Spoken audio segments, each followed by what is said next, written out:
काय झालं? असं झालं की काय करायचं ग?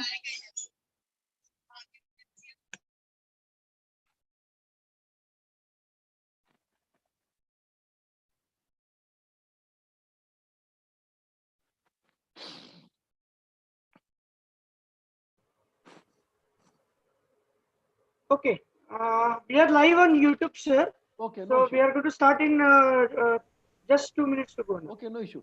No issue. मला फक्त तुला जमलं ते म्हणजे 3-4 स्क्रीनशॉट घेऊन मला पाठव व्हॉट्सअपला. Definitely.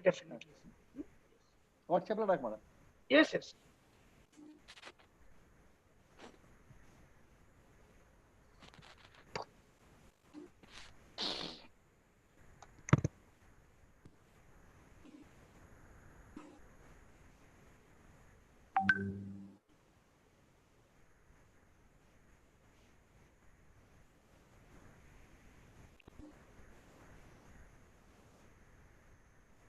Okay, we'll start with the session. Arya, Yes, sir. over to you.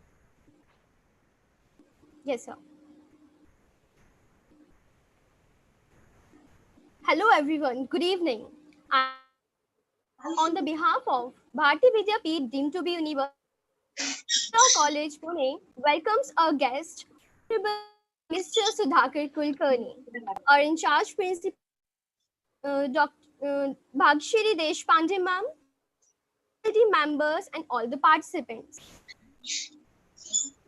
This webinar is on an future of banking and security of as an investment options being organized by Center for Finance Banking Taxation, New Law College, Pune.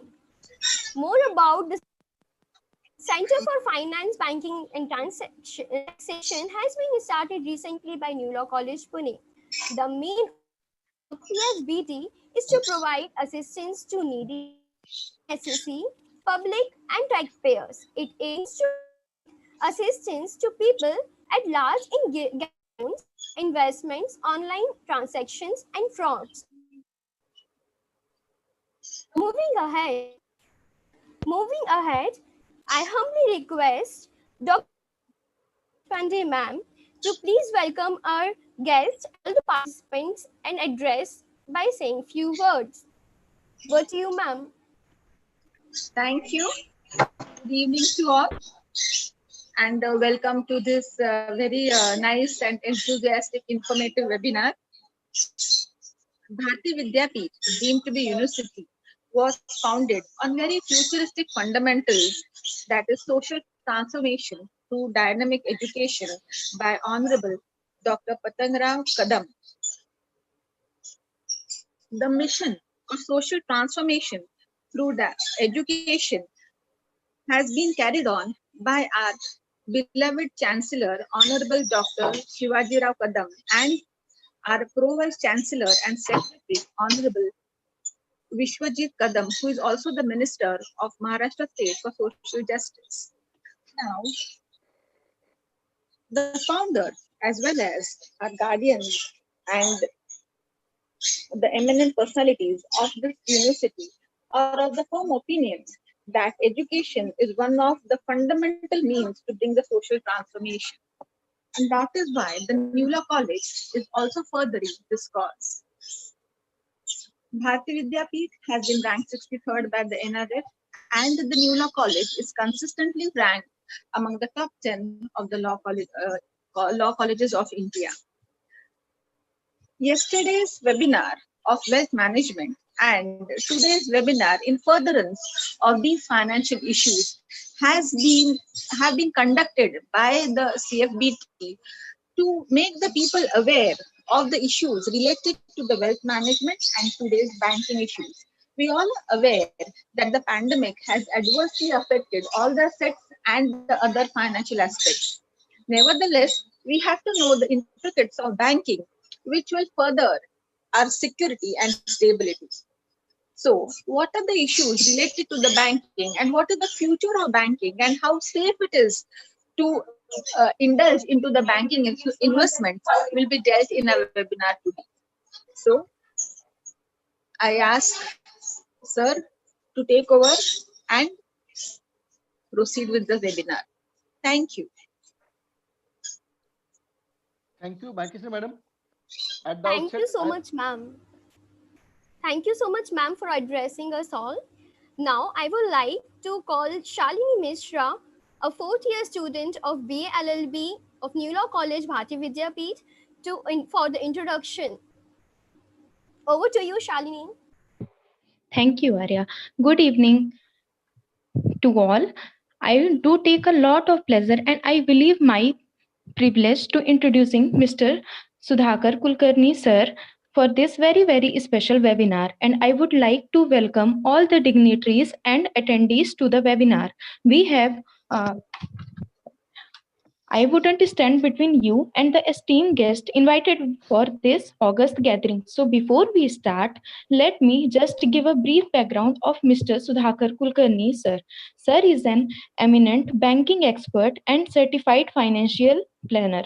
Sir has a very celebrated history with over 24 years of experience with United Western Bank, where with he has worked as branch manager, chief manager, head of merchant banking, manager, and as general manager with Jalgaon Sahkari Bank. Apart from that, Sir has also been actively associated with academics for more than a decade and has served as visiting faculty at prestigious institutions in Maharashtra for MBA and finance courses like MIT College, IMAD Bharati Vidyapeeth, PCMRD Pune, etc.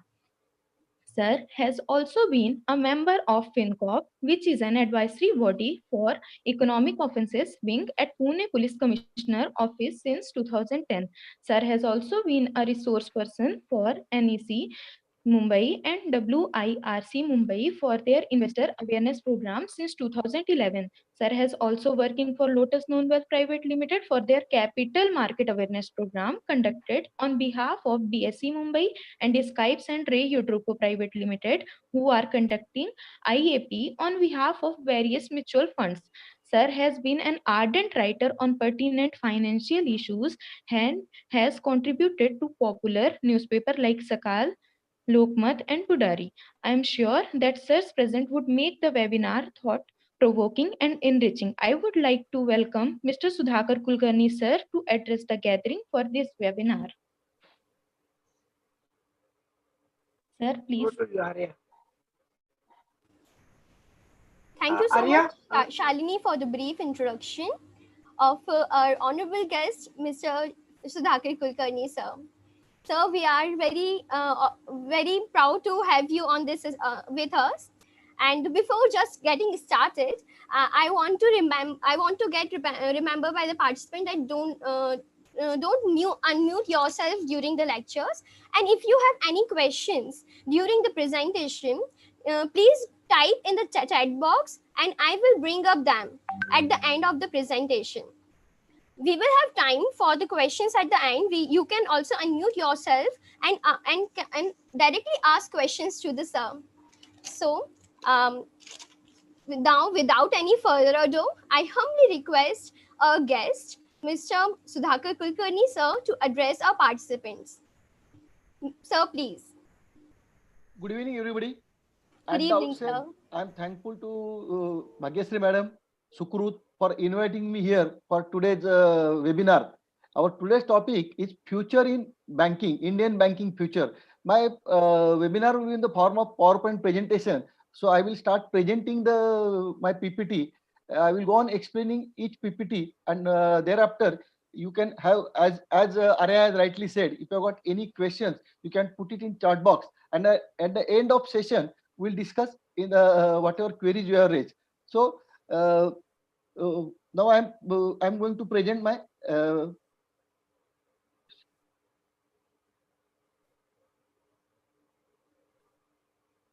hope you can see this. Yes. Yes. Yes. 1 minute. I want to make it large. 1 minute. Is the presentation visible to you? Yes. Yes, sir. Yes. Yeah. Yes, sir, very much visible. So our topic is future of banking. So the likely future changes in our banking. I will go one by one. See, first of all, I must tell you banking is so vibrant that changes are taking place every now and then. But since recent past, that more particularly for last 2 3 years, the changes are taking at such a speed that sometimes we find it difficult to match with that speed. And unless we understand the change, we may not be in the position to match with the change. So it is. I'm really thankful to Bhagyasri Madam for giving this basic knowledge of the changes to your engineer. Uh, uh, your students, because it will help them a lot. So first we'll see what are the changes. The changes, I have categorized the changes in a 5 categories. The first and the first foremost is a growth through consolidation. I will discuss each and every PPT subsequently. Second, multi-channel banking. Third, fintech partnership. Fourth, artificial intelligence and machine learning. And fifth is the cyber security. These are the sectors, or these are the areas in which lot of changes are going to take place. And as an individual, because every day we come in contact with bank, though not every day, but for on many occasions we have to come in contact with the bank directly or indirectly. So banking is not a luxury for us, it is a necessity for us. So knowing the things which I am doing, dealing with the banking, if I know the changes, I can definitely adapt the changes, and my banking will be more comfortable, and I can take the benefit for my financial things. So we'll go one by one. Growth through consolidation. You might have heard in recent past, number of banks have got merged with each other. It started with the State Bank. All State Bank subsidiaries merged with State Bank. Thereafter, you might have heard that Punjab National Bank, there are two banks got merged with Punjab National Bank. Some banks got merged with Bank of Baroda, particularly Vijaya Bank and Dena Bank. Then very recently, Canara Bank, Syndicate Bank got merged with. As of today, there are only 12 banks. We were having 20 banks till recently, but after this merger and amalgamation, only 12 banks are there. And now again, government has already announced that few more banks, 4 to 5 banks, they will not be merged, but they will be privatized. So one of them is Bank of Maharashtra, IDBI Bank, and there are two more banks, that Punjab and Sindh Bank, and I forgot the name of another bank. But these are the banks which are currently in the public sector, will not remain in public sector. So these are the basic changes. This is the most important change. These are most important changes which will take place in near future. We are talking about future banking. So all the banks, what idea behind this is government want to make the banks strong. And another change which I am likely to see, the number of banks. You might have heard there are two types of more banks have come into the market. One is small finance bank and other is payment bank. So these two banks, small finance bank and payment bank, they're also active. And I am of the opinion some of the payment banks will do very good. You might have heard about Airtel Payment Bank, or you might have heard about the Paytm Payment Bank, or Indian Postal Payment Bank. So one of them is the Indian Postal Payment Bank, which is the largest payment bank in India, because post office is in every corner of the country. A very small village with a 500 population, you will find post office. So that post office has got now converted into bank. So this is how banking is going to consolidate. So this is a consolidation. Now this consolidation will actually reduce the competition among the. Why this number is being reduced? There were early 20 banks, now there will only remain 9 or 10 banks. That is because this consolidation will reduce the unhealthy competition among each other. Those banks who have very limited presence in the rural areas can increase their presence by buying out a regional bank. There are few regional banks. Bank of Maharashtra is having regional bank. Bank of India is having regional bank. These regional banks will also get merged with a parent bank. So a small village which is not having today public sector bank, once the regional rural bank get merged with a parent bank, it will have all the banking facilities in a small village. After these mergers, the lending capacity of the public sector bank will increase and their balance sheet would be strong. See, lending capacity depends upon the exposure limit. That this exposure limit might be new to you, but what is exposure limit? Any bank, whether it is the private sector or public sector, they can lend up to 20% of their net own fund. What is that net own fund? Net own fund is capital plus reserve. So if you look at the bank's balance sheet, capital plus reserve is known as a net own fund, and 20% of that maximum you can lend 20% of that to one particular borrower, not more than that. A small bank, suppose a particular bank, a new bank is having capital plus reserve, say 200 crore.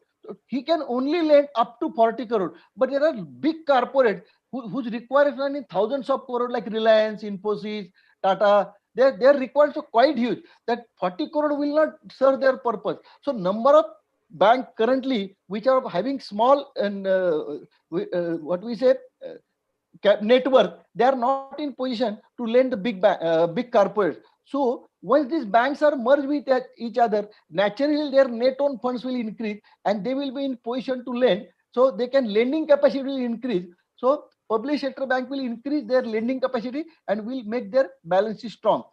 These banks would also be able to compete globally and increase their operational efficiency by reducing the cost of lending.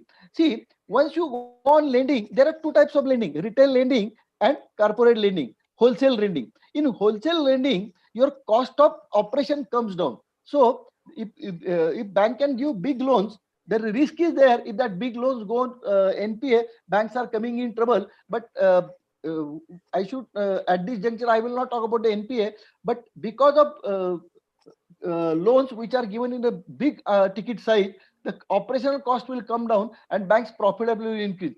India needs investment in huge quantities to turn India into 5 trillion economy. Our government's aim is to convert our economy into 5 trillion economy, and this is possible if and only if we can fund a big project. And this funding of big project is possible by the bank if and only if they have got good net worth. Otherwise, they cannot finance. The merger will help them better management of banking capital. So this merger is a future thing. Not this merger will not get restricted to the public sector bank. Some of the private sector bank will also get merged with each other. Then I am of the opinion some of the cooperative banks, which are of the big cooperative bank, they may come together and they will take out the small cooperative bank. That day is not too far. So these are the major changes which are likely to take place in near future. That the growth of the banking will come through consolidation, because as individual small bank, they may not be in their growth may not be sustainable. If you want to have sustainable growth, merger is the only solution, and that is why government is pushing the merger. There is lot of opposition. Some bank unions are opposing it. In earlier last year also, when 4 or 5 banks were merged with other banks, there was a lot of opposition. But in spite of that, the merger is going to take place and the number of banks will get reduced, and this will give quite good strength to the bank, and with this strength they can foster the growth. And if the why we need the growth, because banking is the main intermediary which helps to grow the economy. So if the banks are strong, economy will strong. To make the economy strong, you'll have to make the bank strong. Consolidation will make the bank strong. That is the basic purpose of consolidation. So with this, the first slide, I will go to the next slide.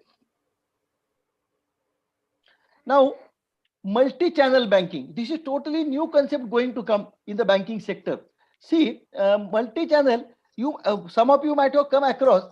See, look at what is this multi-channel banking. Means simply that bank provides services to its customer through number of channels, which are typically include branch. When you go to the branch office, then ATM, call center, internet banking, mobile application, banking correspondent, AEPS. AEPS means, I think you may not be knowing the long form of AEPS. AEPS stands for Aadhaar Enabled Payment System. This is very important, more particularly in the rural area. So Aadhaar Enabled Payment System. Then digital banking. Digital banking nowadays is a buzzword. Many of you might be using Google or PhonePe or Bheem. These are nothing but digital or debit credit card. These are the instruments, or these are the sources with which you can do the digital banking. So this multi-channel banking is going to take place hereafter. Everything is depend upon the technology. Because of this multi-channel banking, it is based on technology, and hereinafter technology and banking will have to go hand in hand. So technology and banking, they cannot be separated. Today, you go to any small pathpedi, you will find it is totally computerized, which was not 10 years back. Today, wherever it is a small small patpide also, they need to computerize, and that too fully computerized, and they should all the branches should be interconnected. So now, hereinafter, because of this technology, you will not be a customer of a branch, but you will be a customer of a bank. What I mean to say, suppose you are having account with a Bank of Baroda, or somebody having account with a ICICI Bank, Karve Road branch, Bank of Baroda, Port Road branch. So it is not necessary you should go to that branch only. You can operate your account pan India. Sitting any corner of the country, you can operate your account. You can transfer the fund. You can get the account statement. You can make FD. You can give standing instruction. You can request for checkbook. So nowadays, not only that, you can apply for the loan, home loan, car loan online. There is no need to go to the bank. So you might, but these changes are going to be very fast. This multi-channel banking.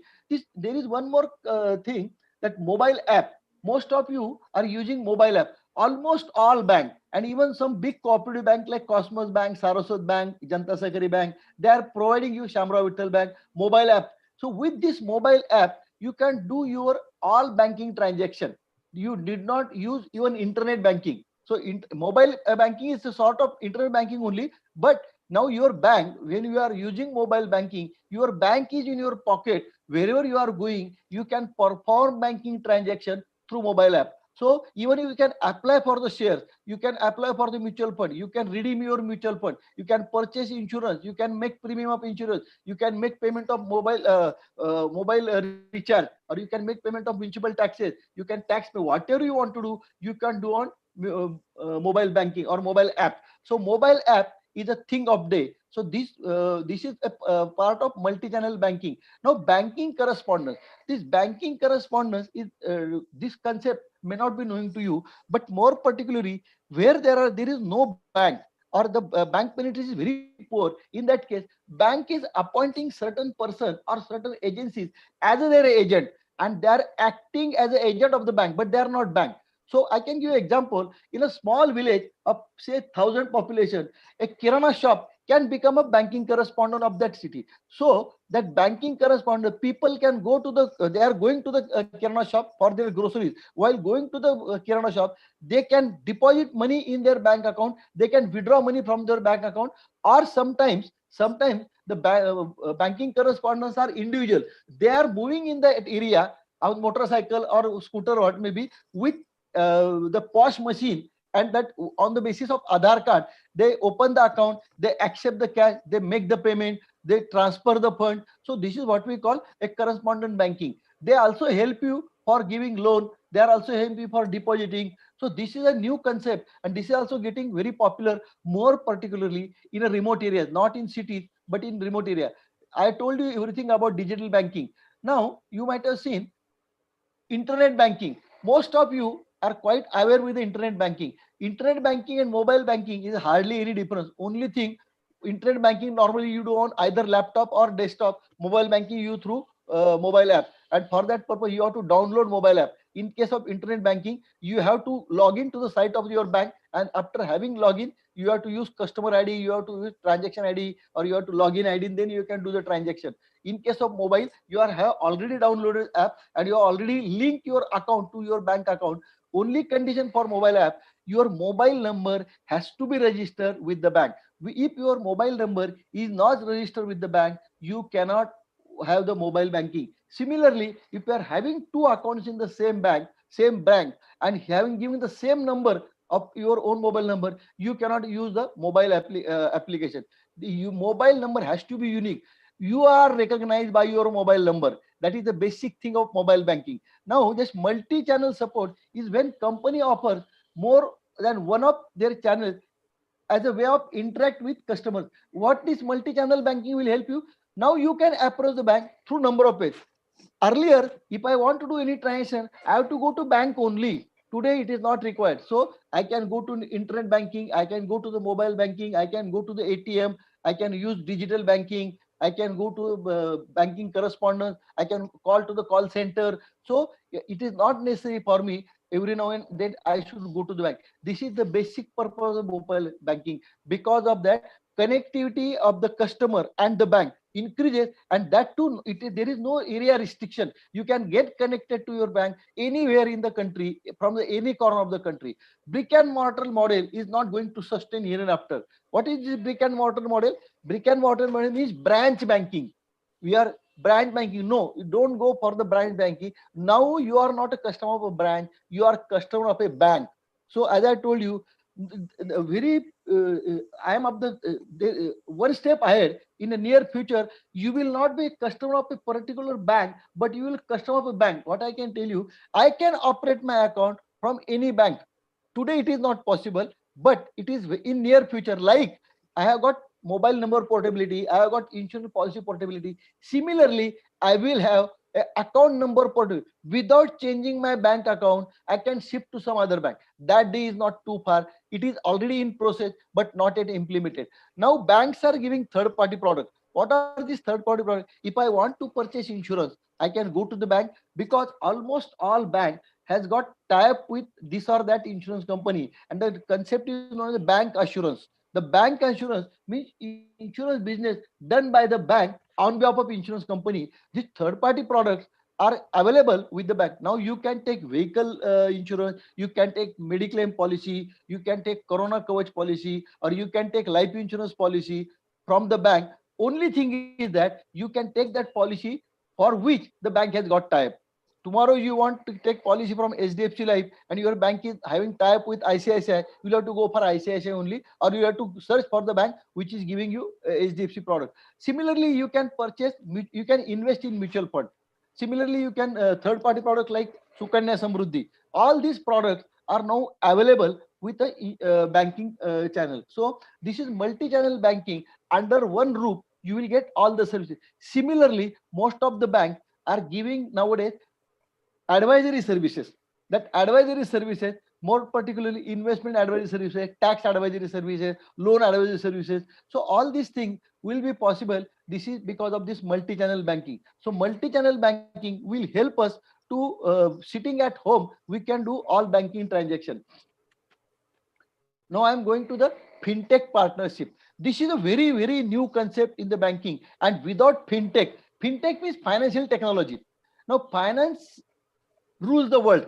We were saying what we say, finance is the prime thing. Whether it is a government, whether it is a company, whether it is a family, whether it is individual, what is the most important thing?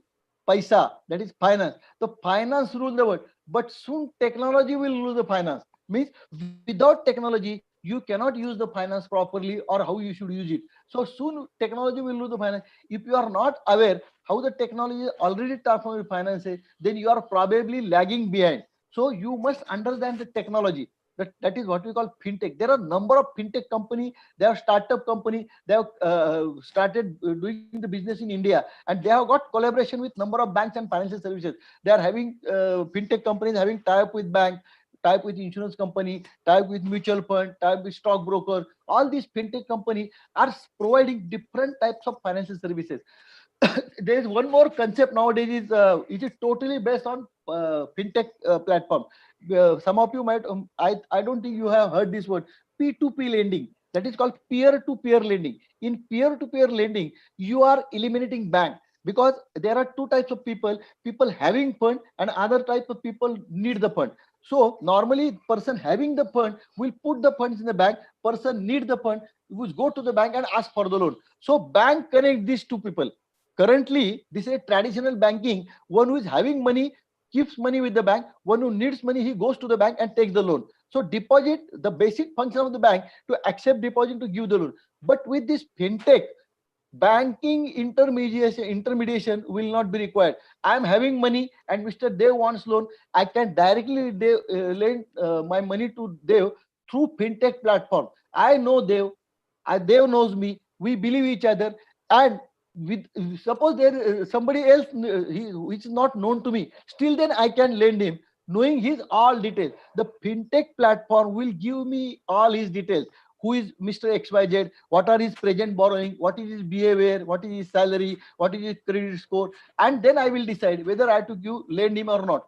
So my lending will depend upon a knowledgeable lending. I will lend if and only if I am satisfied with the borrower. So this P2P lending is a totally new concept. It started in India. It is 2018. It's almost 2 year old, but it's become picking up at a very faster rate. The P2P is possible only because of the fintech.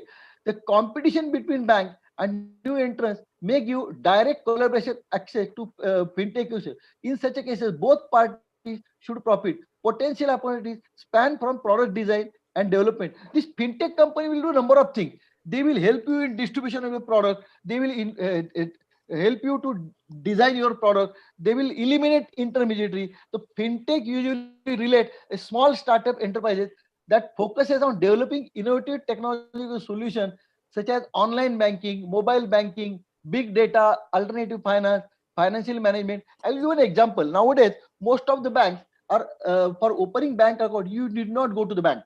If you contact the bank person will come to your home. He will come with a tab. He will take your photograph.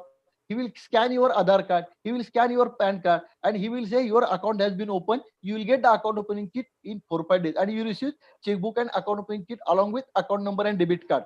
So this is possible because of financial technology. Your scanning and everything is done because of this financial technology. Your scanning as everything is done, or biometric is done by the financial technology. So this particular bank is having tie-up with particular financial technology company. There are number of such financial technology company. I don't want to mention the name, but more than 100 financial technology companies are there, and they are supporting the bank for a different purpose. Some will support to distribute the debit credit card. Some will support to collect the payment of debit credit card. Some will support to open the account. Some will support to extend loan information. So these financial technology companies, they are in collaboration with the bank. They are rendering you the services where the bank person is not coming in contact. Because of this technology and fintech partnership, your banking has now become faceless. You don't know. See, I have opened very recently. I have opened account with ICICI Bank.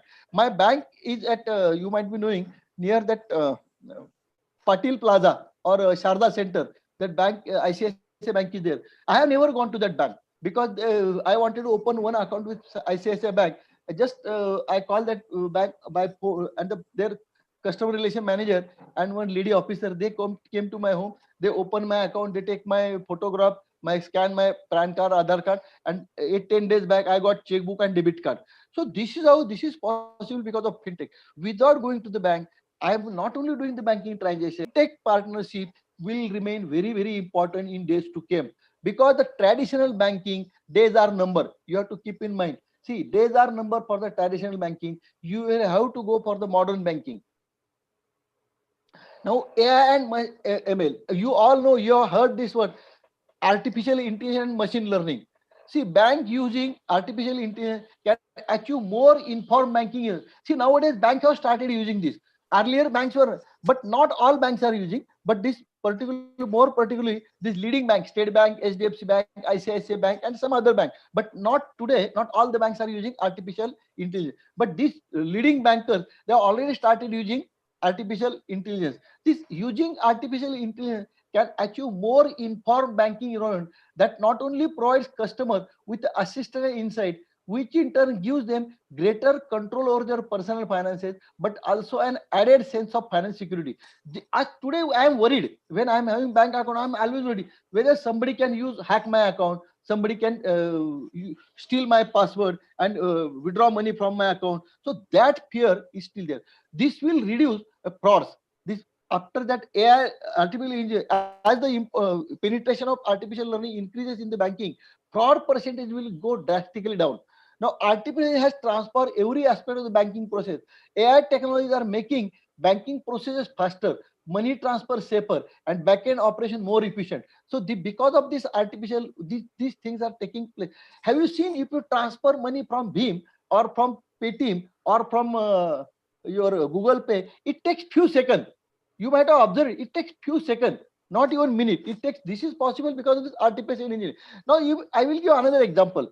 how this machine learning helps. If I use particular customers transfer fund for the particular customer for the first time, I have to give all the details, his name, his account number, his IFC code. But I am giving going for a second time, I did not do all these things. Moment I put mobile number, everything follows automatically. That is what we call machine learning. So machine learning is also coming in the bank at a very faster speed.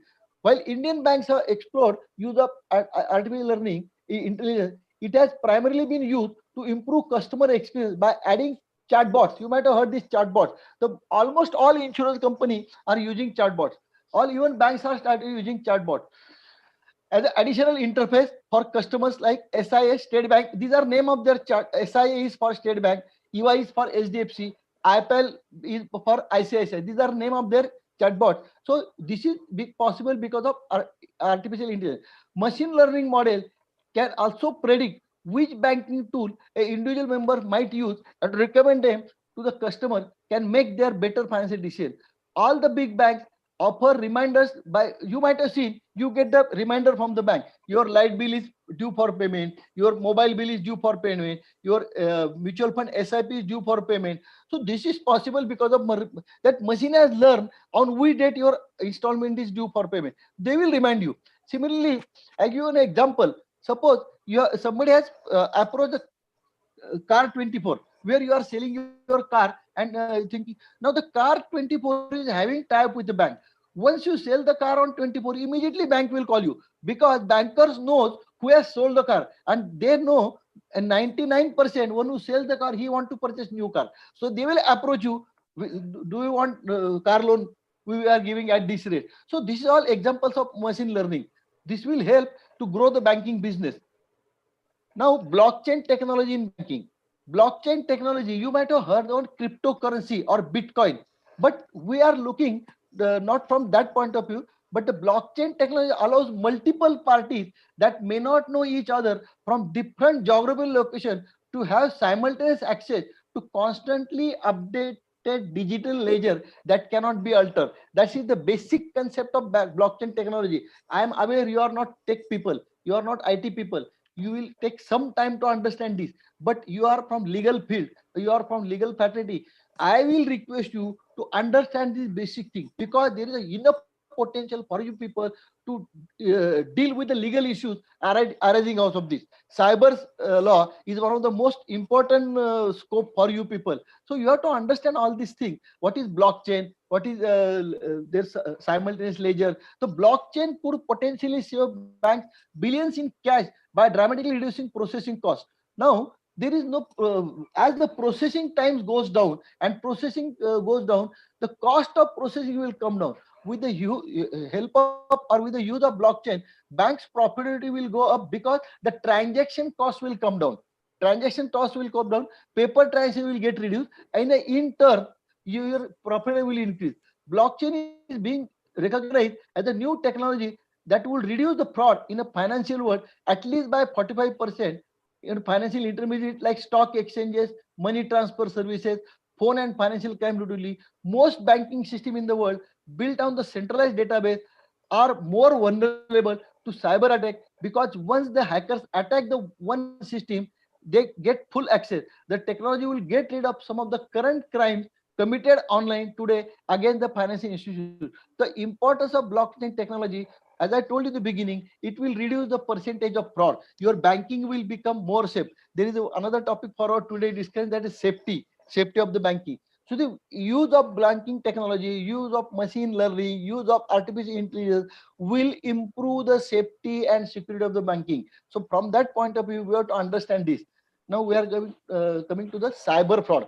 Cyber fraud, since 2010, banks in India have rapidly adopted newer technology and digital channels with the underlying objective of increasing footprints and revenues. Because why banking are going for the technology? Because they want to give better service, efficient service, cost effective service to their customer. We have also seen customer prefer, not only that, customer also don't want to go for the traditional banking. They want to use Beam, they want to use UPI, they want to use Google Pay, or they want to use some other platform for payment and all these things. But you might have seen lots of frauds are taking in this financial transaction.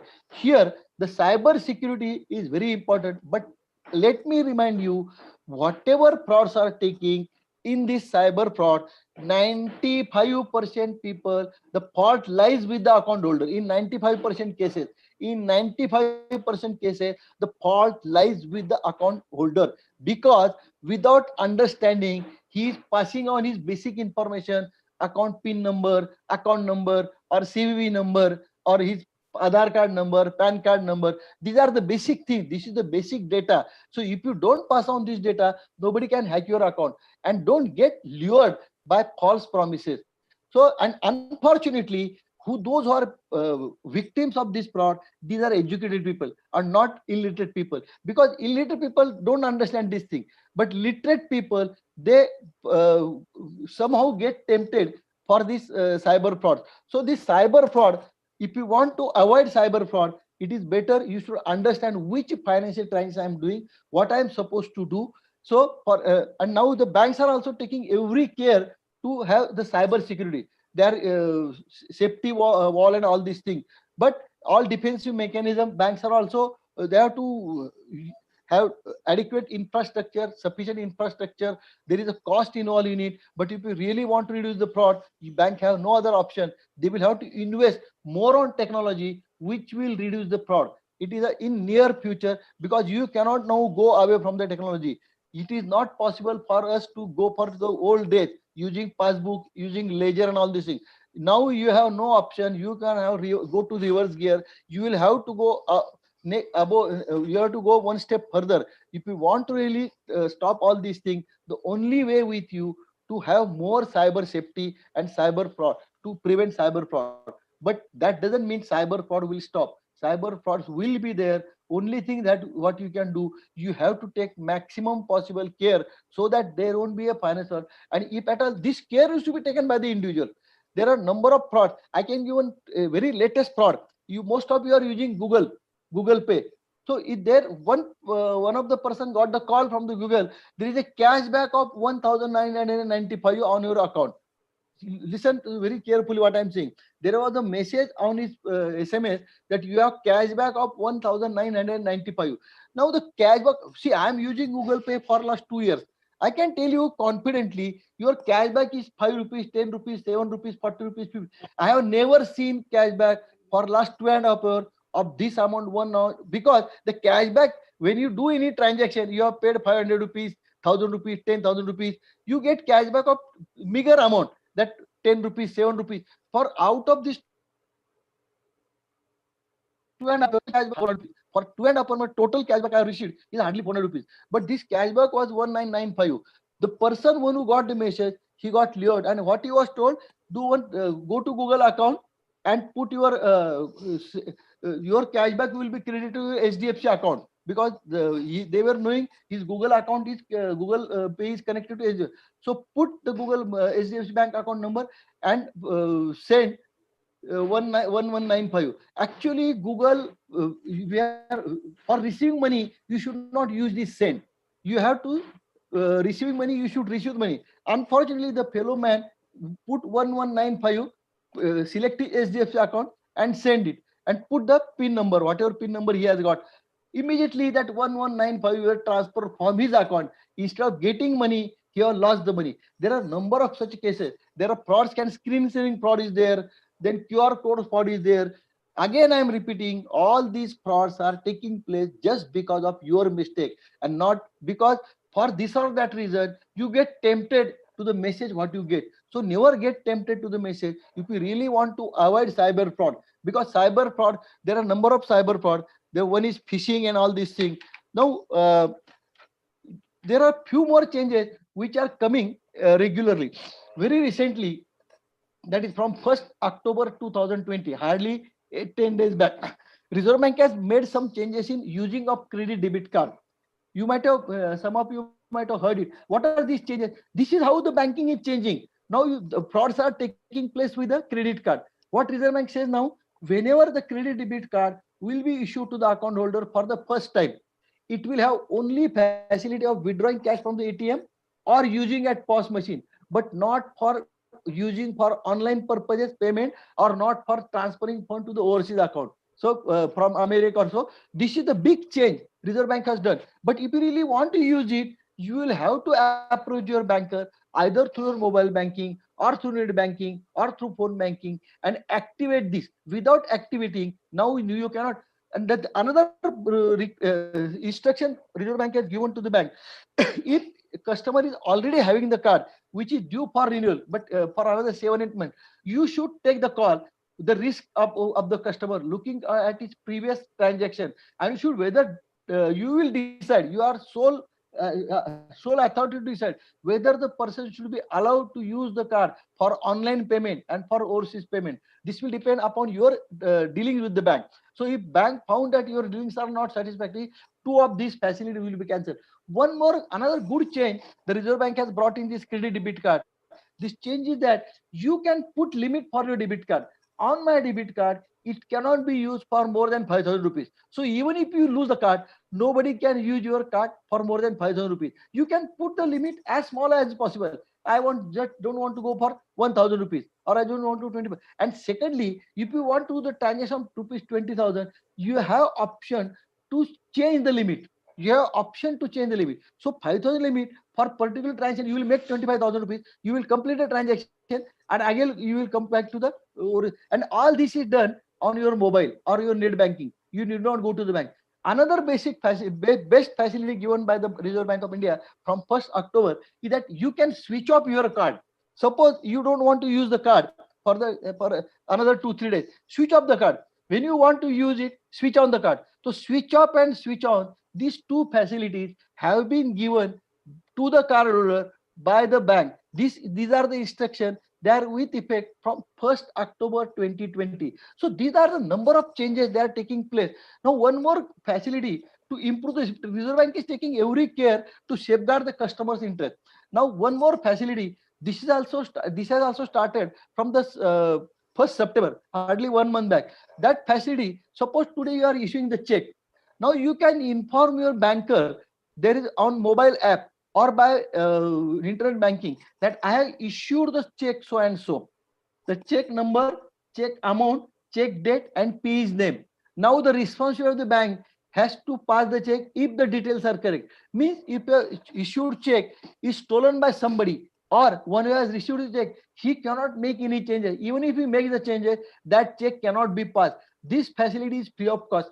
Currently, this facility is for check for above 50,000 and above. But soon, this facility will be for all check. So day by day, Reserve Bank is coming with number of changes. Now, one more thing. This is not in today in practice in India, but in US. Suppose you have to deposit the check.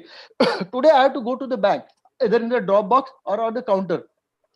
But hereinafter, if this comes to India, you can just take photo of your check, front side and back side, or scan it and send that photo of your check to the bank where you have an account. Your bank account will be credited, and when you has given check, his account will be debited.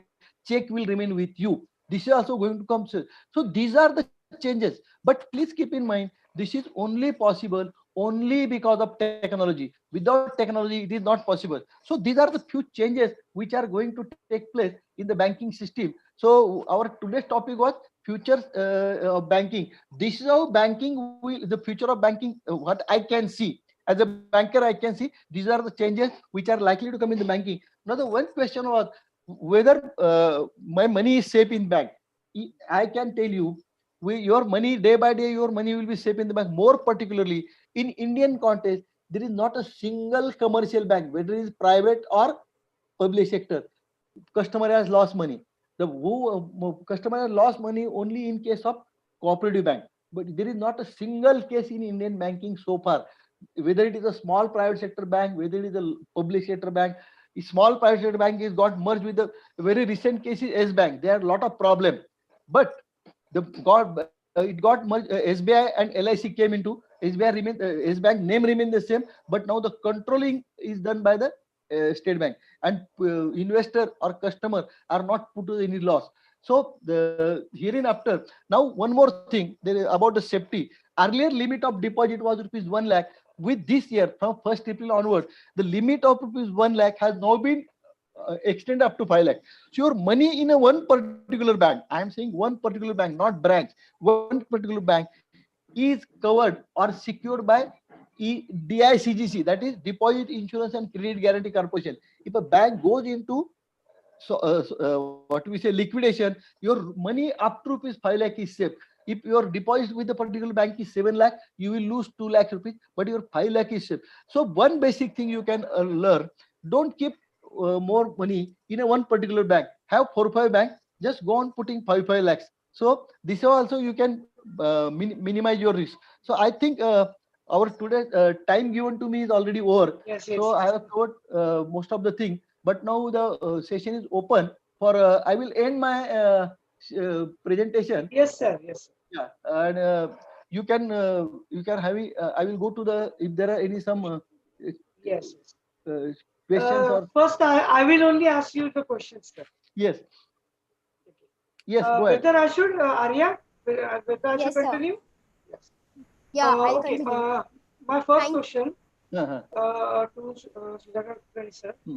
Indeed, it was a very good session, sir, and very we are fulfilled with such a kind gesture and knowledge which you have, and it is always a pleasure from on behalf of our center also that our students, those who are participating, those are the participants. Definitely, they are enriched with your knowledge and knowledge, sir. So, okay, my first question is that always the NPAs, the non-performing assets, is the biggest threat Yeah. to the depositors as well as the bankers. Right. So whether every bank is taking precaution to have the NPAs at a very low scale to bring down the NPAs, especially non-performing. See, I will tell you, NPA is a headache for all the bank, and it is. I will never say NPA will be zero because it's a process. See, like there are chances that some business may go bad because of situation, some may go because of willful person, but NPA will be there. What is required? Bank has to curtail the NPA. Bank has to, and as per RBI guideline, your net NPA should not be more than 5%. Within 5%, gross should be 10%. So this is the risk. If this situation is exceeds, the bank is coming under moratorium. That what you have seen in case of Punjab and Maharashtra Bank or even Yes Bank. So this is how RBI is taking care. But to have this NPA, see, I will tell you one thing. As I told you, this algorithm and technology will, the processing will not have human interface. Processing the loan proposal will done by the technology. And if it suits in the parameter, then only loan will be sanctioned. So here and after, account becoming NPA will not be zero, but percentage will be less. I will never say it will be zero, but percentage will be less. Because there will not be human involvement. Now, one more thing I will tell you. Earlier banks were window dressing. Account which was NPA, but they were not showing NPA just to window dress the balance sheet. But now from Reserve Bank has come with a bank cannot classify NPA on their own. System will classify the NPA with effect from 1st July 2021.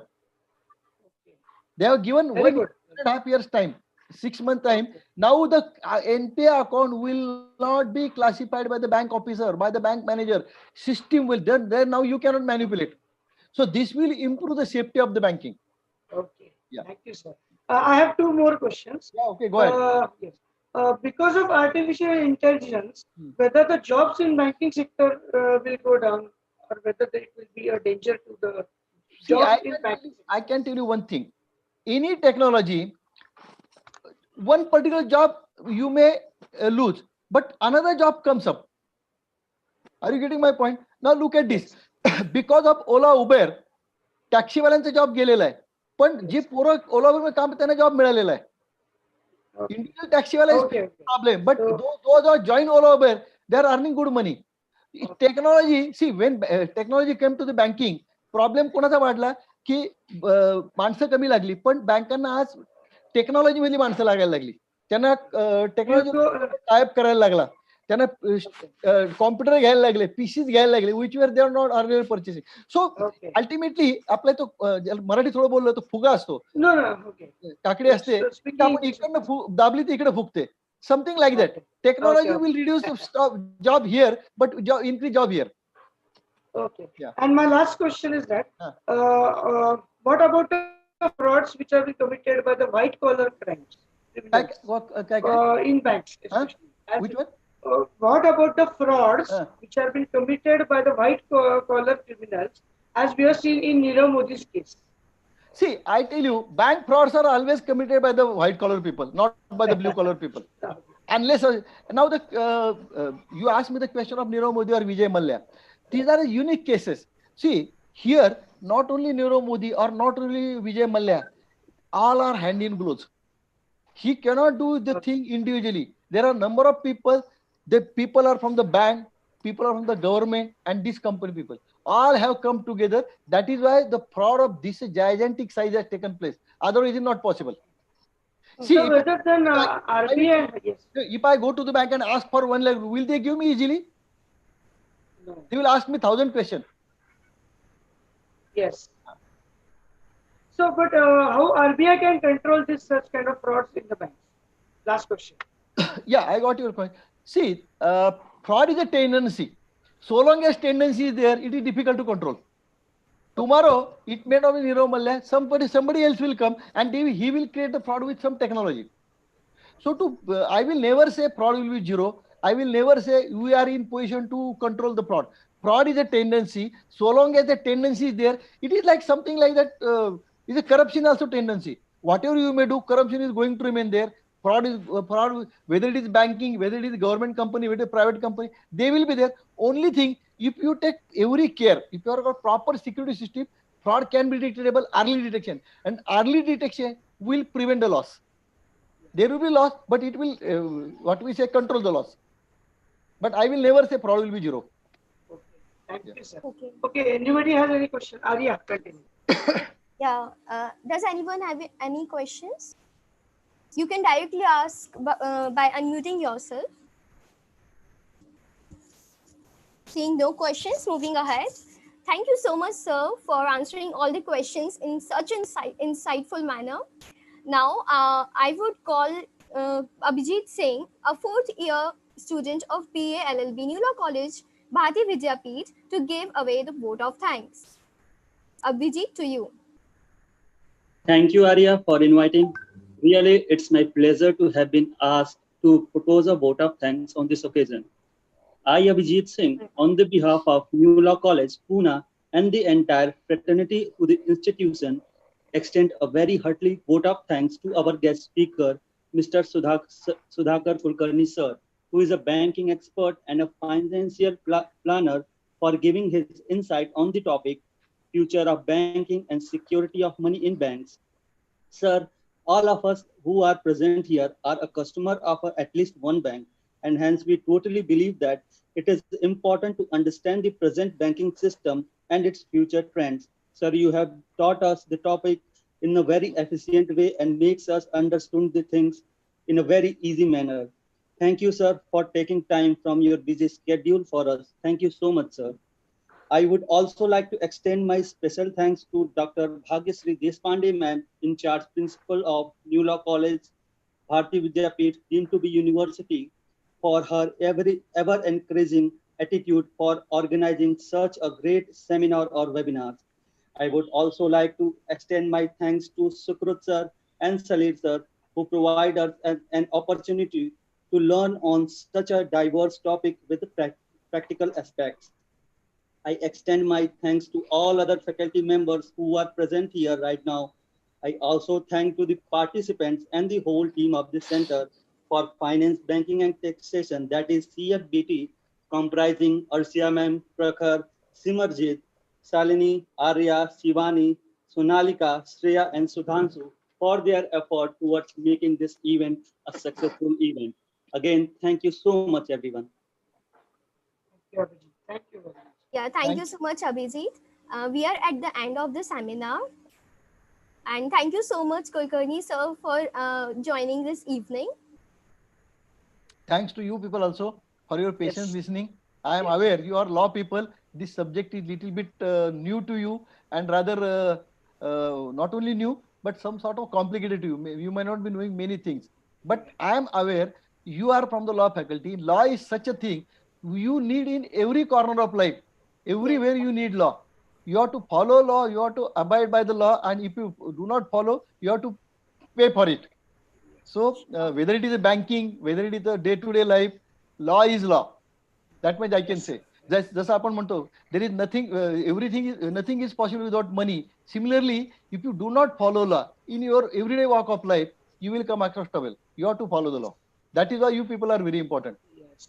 Yes, Thank sir. you very much, sir, for kind words and also for such a great knowledgeable session. Thank you all. Thank you, sir. Thank you all. Thank you, especially Dr. Bhagyashree Deshpande madam, in charge Thank principal you. Bharatiya Vidyapit.